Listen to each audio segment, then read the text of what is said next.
Top 15 wrestlers you never knew said no to Vince McMahon.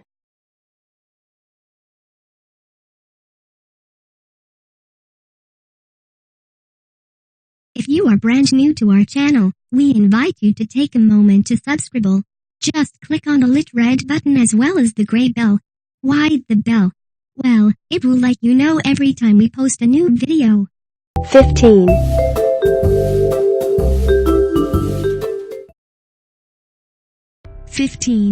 AJ Styles. In January of 2016, the phenomenal AJ Styles made his long-awaited debut in the WWE Universe. For the 10 years prior to that monumental occasion, Styles had been wrestling around the globe for smaller companies like New Japan Pro Wrestling, Ring of Honor, and Total Nonstop Action. While Styles made quite a name for himself in these other organizations, reigning as TNA and IWGP World Champion on numerous occasions, many fans wonder what things would be like if he had been working for Vince McMahon all along. While the world will never be able to definitely answer that what if, it actually came extremely close to happening way back in 2002. Still a relative rookie, Styles was offered a contract to train at the WWE developmental training ground Heartland Wrestling Alliance, but this would have required a move away from his new wife, a sacrifice he wasn't willing to make. Instead, Styles went elsewhere and made a huge name for himself on his own. After several further offers, Vince finally made one he couldn't refuse 14 years later. 14.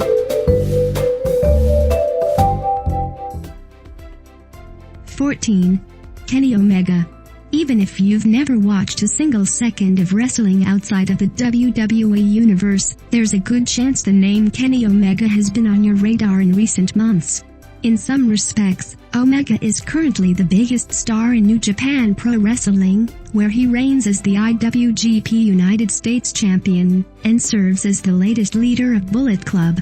Omega might not always be in the main event, but he does have the biggest mouth in the company, and has gotten the most attention from WWE superstars.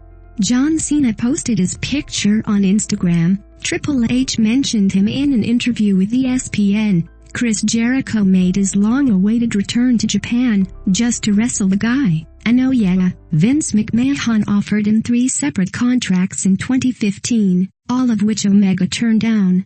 Making an angle out of the offers, Omega has gone on record saying he simply thinks he's better than WWE, not wanting to reduce himself to working in America. In reality, chances are, the guy just realized his career prospects in Japan are through the roof right now, and jumping to a different country might stall his momentum. 13.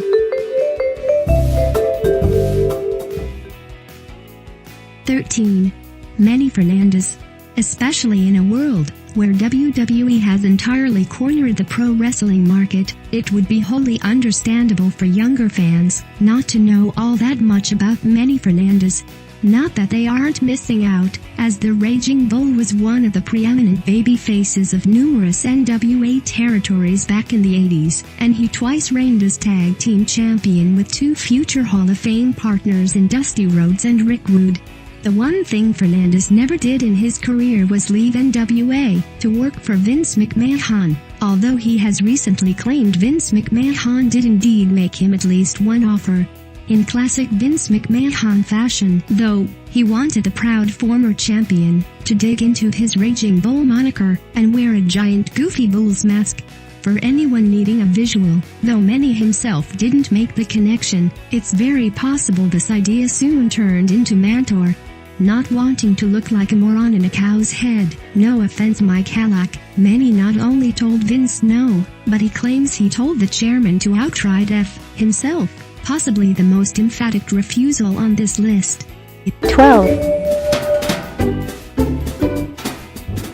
12. Rhino.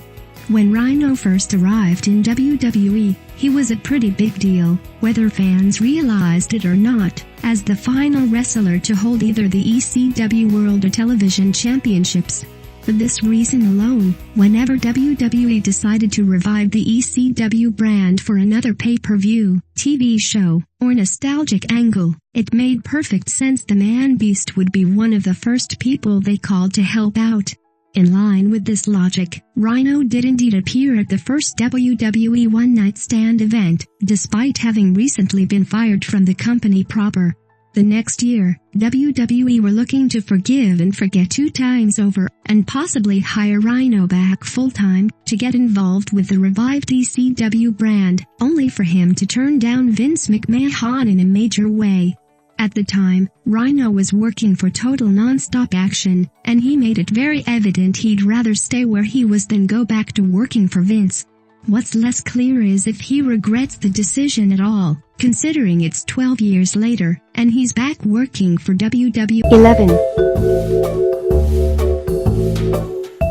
11. Raven.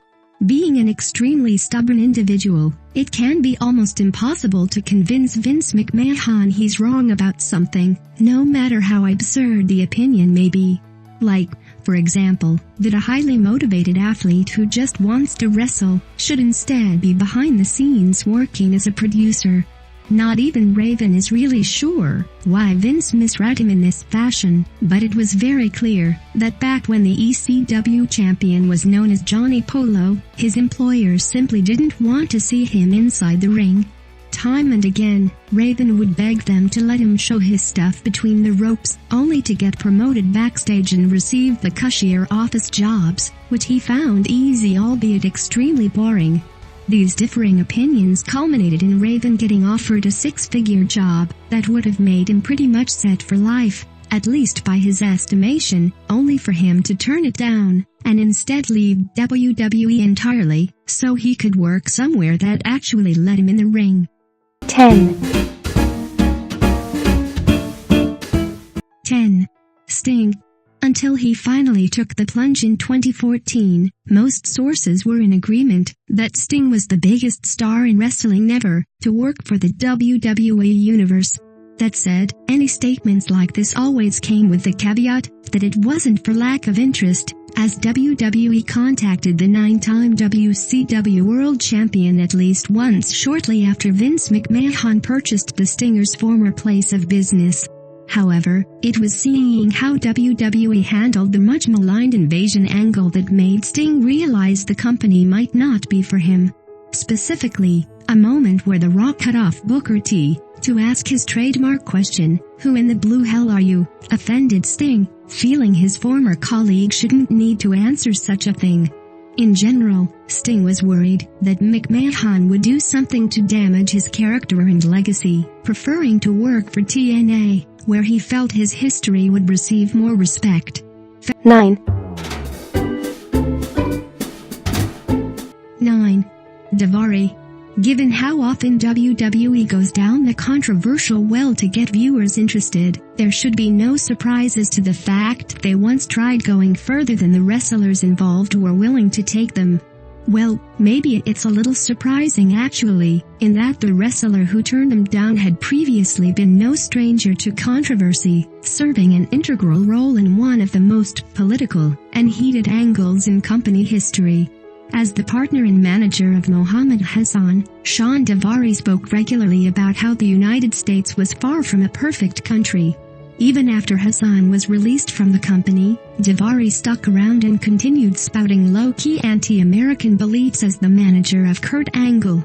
It isn't clear exactly how it would have worked, but according to Davari, the company actually tried to take a complete 180 on the idea shortly after Hassan was taken out of the equation by having Davari revamp himself as a new character named George W. Bush. Realizing this was a bad idea about 10 times over, Davari rejected the idea and convinced Vince it just wouldn't work, saving himself and the company from even more negative publicity. 8. 8. Rob Van Dam. Technically speaking, there's nothing wrong with what Rob Van Dam did in the following story. On the other hand, of all the people who said no to Vince McMahon, RVD was probably the most selfish about it, if only because he was saying no to participating in a charity event. That said, the whole point of volunteer work is that the person doing it doesn't actually have to, and thus forcing someone to participate in charity strongly cheapens the idea. In that same vein, if a business calls something volunteer, they really can't force employees to do it, which is what WWE and Vince tried doing after RVD turns down their plans to have him tour Iraq in late December. This ordeal came shortly after they had originally told the former WWE champion he would be getting the holidays off, gradually tipping the scales back over to his side. 7. Owen Hart. While plenty of the wrestlers on this list got here by making completely reasonable choices, only one could be considered downright honorable for how he turned down WWE. This is because Owen Hart wasn't just saying no to Vince McMahon for himself, but also for his wife and children. Backing up a bit, in 1999, Owen formed a WWE Tag Team Championship winning duo with Jeff Jarrett, in turn acquiring Jarrett's valet manager Deborah as his own. McMahon wanted the team to break up the old-fashioned way, with tensions slowly brewing as it became clear Owen and Deborah were up to a little something behind Jarrett's back. Although wrestling is scripted, and what happens on camera doesn't reflect real life, Owen nonetheless felt that doing so would be unfaithful to his actual wife Martha, and could lead to problems with his kids, as well. Therefore, he harshly rejected the idea, and WWE, instead, had him revert to the Blue Blazer persona from earlier in his career, which indirectly led to his death later that year. 6. 6. The Young Bucks. Although they've never wrestled for WWE, and in fact there's a good chance they never will, it could easily be argued that brothers Matt and Nick Jackson, aka of the Young Bucks, are the greatest tag team in wrestling today. The two have been achieving great success everywhere they go, winning the tag team championships in Ring of Honor, New Japan Pro Wrestling Guerrilla, and a number of other indie federations around the globe. The one place they may never see golden is the WWE Universe. When the company offered them a tryout back in 2014, Matt and Nick politely declined the offer. Since then, WWE have largely ignored the Bucks' existence, either feeling slighted by the rejection or simply moving on. The Bucks haven't forgotten the fact they don't need WWE, though, often commenting on the company derisively with their Bullet Club buddies Kenny Omega and Cody Rhodes, who similarly rejected Vince McMahon in their own rights, as well. 5.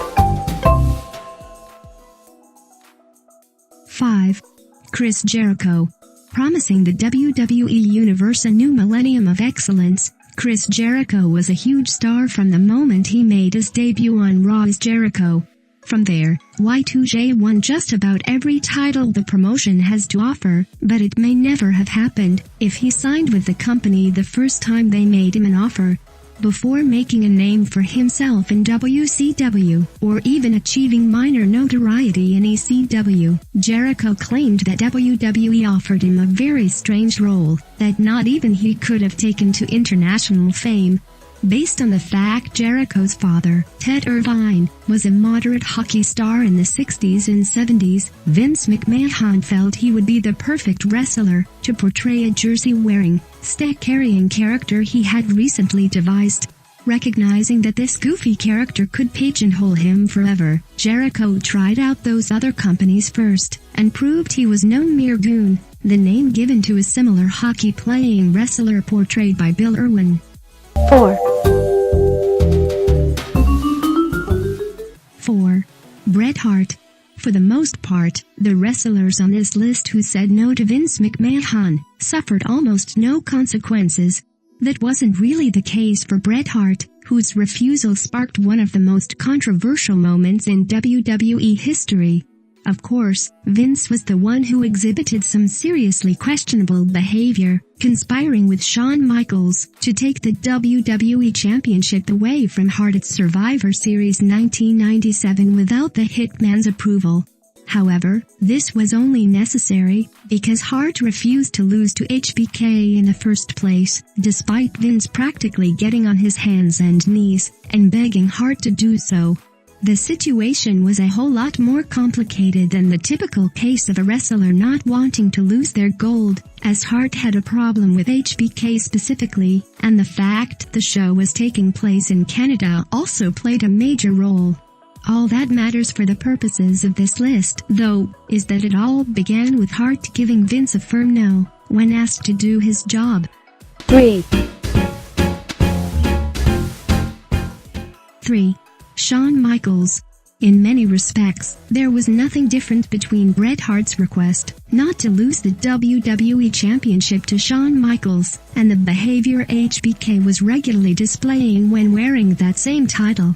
Well, aside from the fact Hart was en route to WCW, thus playing Vince's hand, and the fact a close friendship with HBK caused the chairman to let Michaels get away with a whole lot more than Hart ever dared request. Michaels was as notorious for his diva-like behavior behind the scenes as he was known for his excellence in the ring. Stories of him refusing to lose the title were a monthly occurrence throughout 1996. Michaels was originally supposed to drop the gold to Vader at SummerSlam, only to have a legendary hissy fit and demand he keep it until his friend Sid could take it from him instead. Then, when HBK was supposed to lose to Bret Hart at the next WrestleMania, he pretended his knee was so badly broken he had to retire for all of 2 or 3 months. He only directly said no to Vince in the first example, but the message was the same both times. 2. Mark Henry. Once upon a time, Mark Henry claimed on WWE television that he had regular sex with his sister, and less than a year later, he got a septuagenarian Mae Young pregnant with his child. Obviously, if he was willing to say yes to these outrageous ideas, it must have taken something pretty darn serious to get him to actually turn Vince McMahon down. Apparently, while he's completely willing to virtually leap well beyond the barriers of good taste, the one line Henry won't ever cross is supporting racism in any way. For a little while, it almost looked like Henry was going to let WWE get away with calling him the silverback, as in a gorilla, as in the animal African American have been compared to for centuries by bigots and otherwise highly prejudiced individuals. There's no reason to necessarily think WWE was insulting or intentionally offending Henry or black people in general by giving him a nickname, but the implication couldn't be ignored for long, ultimately forcing the former world heavyweight champion to tell his boss he couldn't keep calling him that. Okay, so this wasn't an outright no. It's more like a yes that changed its mind. Nonetheless, the situation is still basically the same. 1. Stephanie McMahon. Of all the people in the WWE universe, one might expect the two souls most amenable to even Vince McMahon's wildest ideas would be his 2 children, Shane and Stephanie. To the contrary, Shane once walked away from Vince entirely for a 7-year stretch, and as for Daddy's little princess, she was forced to turn down probably his most insane, disgusting idea ever. According to the 2006 WWE DVD release, McMahon, during Stephanie's first pregnancy, pitched the idea they run an angle where the identity of the father was unclear. Naturally, an investigation would soon prove Vince was the father of his own grandchild. Grossed out and probably a little bit scared, Stephanie immediately told her father no, only for him to then suggest that, if he couldn't be the baby daddy, maybe Stephanie would consider a different type of incest instead, and allow her brother, Shane, to be announced as the child's parent. For the second time, Stephanie gave that one a hard pass, and probably never looked at her father the same way again. Yeah.